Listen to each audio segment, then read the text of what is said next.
Hey, you're listening to Marketing Out Loud, a daily podcast where I share advice, stories, and insights to help you build a thriving consulting or professional services practice. To subscribe to the show, head over to marketingoutloud.fm. I was just listening to a great story told by Dan Sullivan.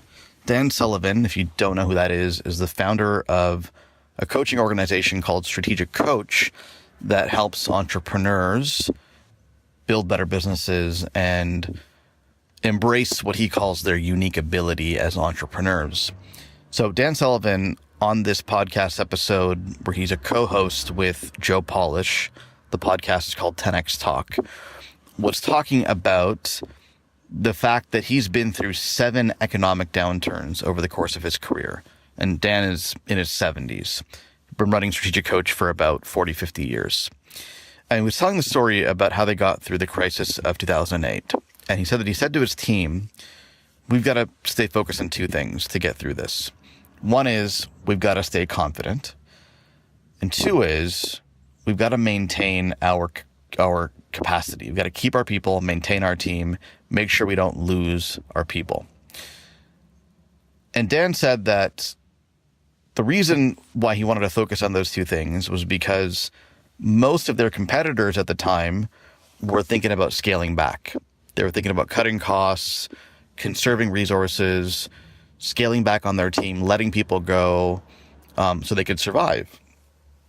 And because of that, if they focus on those 2 things, staying confident and maintaining their team, they're going to come out of the recession stronger than everybody else, and they're just going to take off. And that's precisely what happened as a result. And I thought that was a perfect lesson for all of us who face any kind of hard times in our business. In Dan's case, he was going through the recession.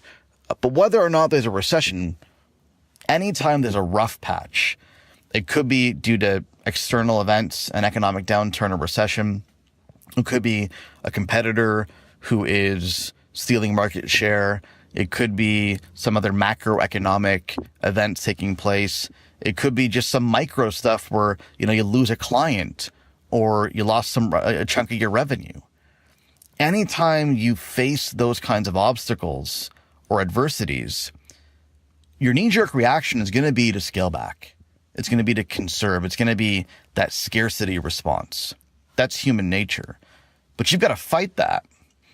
And you've got to respond with an abundance reaction. You've got to respond with, now is not the time to scale back. Now is the time to rev up. Now is not the time to move backwards. Now is the time to move forwards. Now is not the time to conserve resources. Now is the time to spend resources to acquire a better future.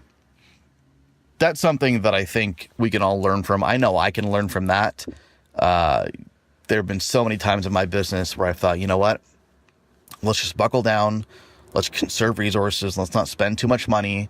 Let's just be very, very cautious and we'll get through this. And that's, frankly, I can't think of a single time where that's actually produced desirable outcomes. But whenever I've responded with, what, we've got to do this. We've got to invest in this. We've got to invest in hiring these coaches or these mentors. We've got to invest in running these ads. We've got to invest in adding this person to our team. And not in a reckless way, obviously in a very thoughtful way, strategic way, in a way that makes sense for the viability and the success of the business. But whenever we've done that, I've never regretted it.